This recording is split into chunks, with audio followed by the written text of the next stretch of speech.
नमस्कार दोस्तों, मैं विकास। स्वागत है आपका स्टडी मेरी जिद में। आज आपका हिंदी में टॉपिक है उपसर्ग और प्रत्यय। छोटा टॉपिक है लेकिन बहुत ही मोस्ट इंपॉर्टेंट टॉपिक है। इस टॉपिक से एग्जाम में एक या दो प्रश्न आने अनिवार्य होते हैं। तो चलिए समझते हैं आखिर में उपसर्ग किसे कहते हैं और प्रत्यय किसे कहते हैं। तो सबसे पहले हम देखेंगे उपसर्ग, उसके बाद देखेंगे हम प्रत्यय। उपसर्ग किसे कहते हैं? तो उपसर्ग का मतलब होता है कि वे शब्दांश जो किसी शब्द के आदि में या पहले जुड़कर उसके अर्थ में कुछ विशेषता लाते हैं, उन्हें हम क्या कहते हैं? तो उन्हें हम कहते हैं उपसर्ग। अब किसी मूल शब्द के आगे जुड़कर, जैसे आपका लिखा है पेट, शब्द लिखा है, ठीक है। अब इसी के आगे मैंने उपसर्ग लगा दिया भर, तो यहां पर इसका पूरा अर्थ बदल जाएगा भर पेट। पेट मीन्स पेट होता है, और जैसे ही मैंने भर और उपसर्ग जोड़ दिया तो क्या हो गया? भर पेट, यानी भरा हुआ पेट। इसी प्रकार जैसे अब आपका लिखा है जन्म।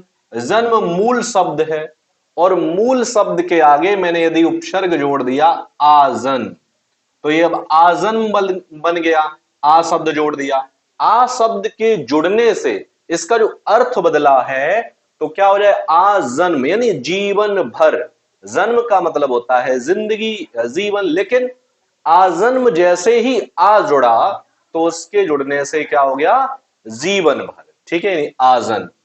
अब यहां पे आपसे उपसर्ग पूछा जाए, बताओ आजन्म में उपसर्ग क्या है? तो जन्म जो है वो आपका मूल शब्द है, और आ जो आगे लगा है वो आपका क्या है? उपसर्ग है। तो बे शब्द या बे शब्दांश जो किसी मूल शब्द के आगे जुड़कर, कहां जुड़कर?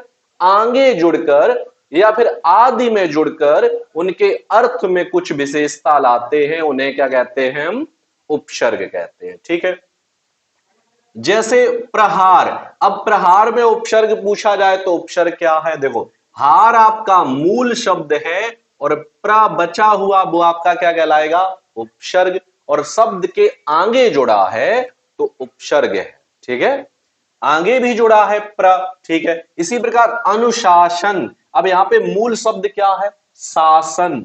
शासन जो है वो आपका मूल शब्द है, और मूल शब्द के आगे जो कुछ भी जुड़ा है वो आपका क्या है? उपसर्ग है। तो क्या जुड़ा है? अनु।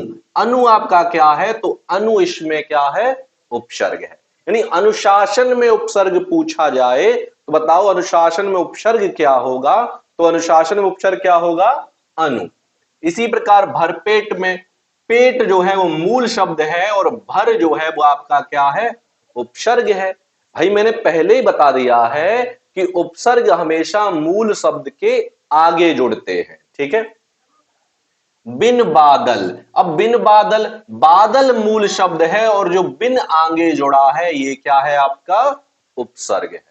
तो आप समझ गए उपसर्ग क्या होते हैं। तो उपसर्ग बे होते हैं, यानी बे शब्दांश जो किसी मूल शब्द के आगे जुड़कर, आदि में जुड़कर, आदि और आगे का मतलब होता है आगे ही, यानी आगे जुड़कर उनके अर्थ में कुछ विशेषता लाते हैं, उन्हें क्या कहते हैं? तो उन्हें हम उपसर्ग कहते हैं, ठीक है। समझ गए होगे आप उपसर्ग क्या होते हैं, ठीक। अब उपसर्ग से जुड़े कुछ पॉइंट हैं आपका। पहला पॉइंट है कि संस्कृत में उपसर्गों की जो संख्या है वो कितनी है? 22 है। एग्जाम में पूछ लेता है कि संस्कृत में उपसर्ग कितने होते हैं, हिंदी में उपसर्ग कितने होते हैं। तो संस्कृत में उपसर्गों की जो संख्या है वो कितनी है? आपकी 22 है। दूसरा पॉइंट है हिंदी के उपसर्गों की संख्या 13 है। यानी अगर पूछा जाए हिंदी में बताओ उपसर्गों की जो संख्या है वो कितनी है, तो वो 13 है। अगला है उर्दू और फारसी में उपसर्गों की संख्या कितनी है? तो उर्दू फारसी के जो उपसर्ग हैं कितने हैं? 19 है। यानी संस्कृत में आपके 22 हैं, हिंदी में उपसर्गों की संख्या 13 है, और उर्दू और फारसी में उपसर्गों की संख्या 19 है। तो ये था आपका उपसर्ग, ठीक है। अब हम देखते हैं प्रत्यय। आखिर में प्रत्यय यानी पीछे। प्रत्यय यानी पा लगा है, पा यानी पीछे, तो ये पीछे जुड़ते हैं। यानी वे शब्दांश जो किसी मूल शब्द के अंत में या बाद में या फिर पीछे जुड़कर उनके अर्थ में कुछ विशेषता लाते हैं, उन्हें हम क्या कहते हैं? तो उन्हें हम प्रत्यय कहते हैं। और उपसर्ग किसे कहते हैं? तो उपसर्ग उसे कहते हैं जो मूल शब्द के आगे जुड़ते हैं, और प्रत्यय कहां जुड़ते हैं? पीछे जुड़ते हैं। तो जो शब्दांश शब्दों के अंत में जुड़कर उनके अर्थ में कुछ विशेषता लाते हैं, उन्हें हम क्या कहते हैं? प्रत्यय कहते हैं। जैसे उदाहरण दिया गया, घुमक्कड़। अब घुमक्कड़ में मूल शब्द क्या है? घूम। अक्कड़ इसमें क्या है? प्रत्यय है। तो घूम मूल शब्द है, मूल शब्द के बाद में जो कुछ भी लगा है वो क्या है? आपका प्रत्यय है। यानी प्रत्यय पीछे लगते हैं, उपसर्ग आगे लगते हैं। किसके? मूल शब्द के। चिल्लाहट। अब चिल्लाहट में चिल्ला जो है वो क्या है? आपका मूल शब्द है। और आहट, आहट क्या है? इसमें आपका प्रत्यय हो जाएगा। इसी प्रकार अच्छाई। अब अच्छाई में अच्छा मूल शब्द है और अंत में क्या है? आई। आई क्या हो जाएगा? आपका प्रत्यय हो जाएगा। इसी प्रकार पुजारी। पुजारी में मूल शब्द क्या है? पूजा है, और उसमें क्या है? आरी। पुजारी यानी पूजा के अंत में लगा है आरी, तो यहां पे आरी प्रत्यय हो जाएगा। देवरानी। देवरानी में देवर जो है वो मूल शब्द है और आनी क्या है? प्रत्यय है। ठीक है, तो आप समझ गए उपसर्ग किसे कहते हैं और प्रत्यय किसे कहते हैं। उपसर्ग हमेशा शब्द के आगे जुड़ते हैं और प्रत्यय हमेशा शब्दों के पीछे जुड़ते हैं। इतनी सी बात आपको समझ में आ गई होगी। अब बात आती है प्रत्यय के प्रकार। तो जो प्रत्यय होते हैं आपके दो प्रकार के होते हैं। कौन कौन से होते हैं? एक आपका होता है कृत प्रत्यय और एक होता है आपका तद्धित प्रत्यय। ठीक है, चलिए देखते हैं आखिर में कृत प्रत्यय किसे कहते हैं और तद्धित प्रत्यय किसे कहते हैं।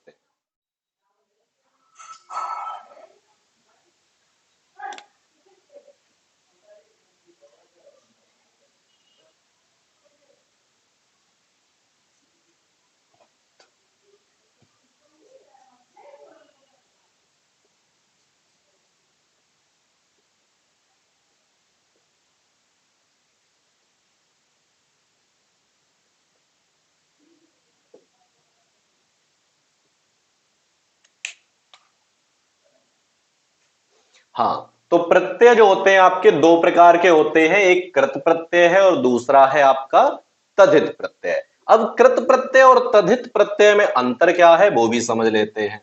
तो कृत प्रत्यय होते हैं वे प्रत्यय जो क्रिया के अंत में जुड़कर उनके अर्थ में कुछ विशेषता लाते हैं,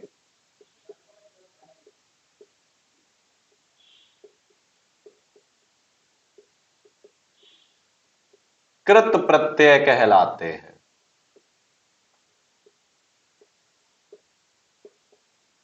ठीक है, तो कृत प्रत्यय क्या होते हैं? वे प्रत्यय जो धातु के या क्रिया के अंत में जुड़ते हैं उन्हें हम कहते हैं कृत प्रत्यय। और भाई तद्धित प्रत्यय क्या होते हैं? तो तद्धित प्रत्यय वे प्रत्यय जो संज्ञा, सर्वनाम, विशेषण आदि के अंत में जुड़कर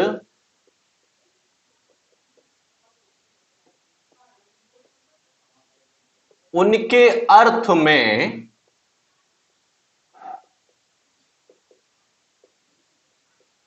कुछ विशेषता लाते हैं,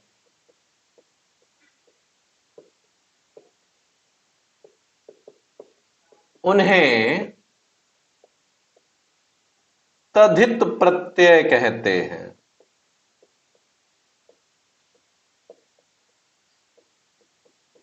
ठीक है, तो कृत प्रत्यय किसे कहते हैं? तो कृत प्रत्यय कहते हैं वे प्रत्यय जो किसी क्रिया के अंत में जुड़कर उनके अर्थ में विशेषता लाते हैं, उन्हें हम कृत प्रत्यय कहते हैं। और तद्धित प्रत्यय किसे कहते हैं?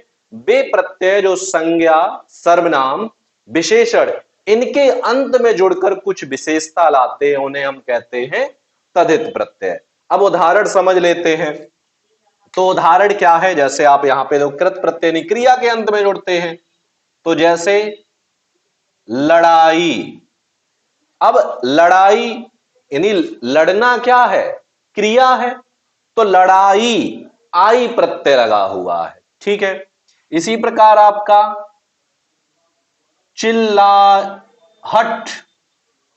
अब चिल्लाना क्या है? क्रिया है। हंसना, रोना, गाना, पीना, ये सभी क्या है?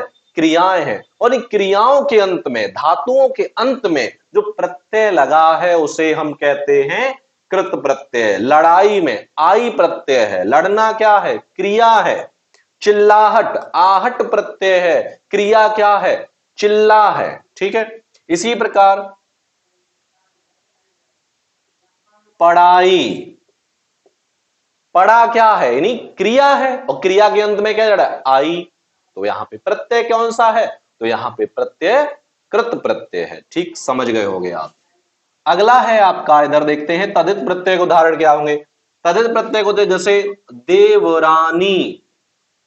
अब देवरानी आनी प्रत्यय है, और देवर जो है वो क्रिया नहीं है। देवर जो शब्द है वो क्या है? संज्ञा है। संज्ञा है, तो यहां पर संज्ञा, सर्वनाम, विशेषण इनके बाद में जो शब्द जुड़ते हैं वो कहलाते हैं आपके तद्धित प्रत्यय है। देवरानी, बुराई। अब बुराई आई प्रत्यय है, और बुरा क्या है? बुरा की क्रिया नहीं है, तो क्या है? विशेषण है, ठीक है। मिठाई, ये सभी क्या है आपके? तो ये तद्धित प्रत्यय है, यानी बे शब्द या बे प्रत्यय जो संज्ञा, सर्वनाम, विशेषण इनके बाद में जुड़ते हैं उन्हें हम कहते हैं क्या कहते हैं? तद्धित प्रत्यय कहते हैं। और जो क्रिया के अंत में जुड़ते हैं उन्हें कृत प्रत्यय कहते हैं।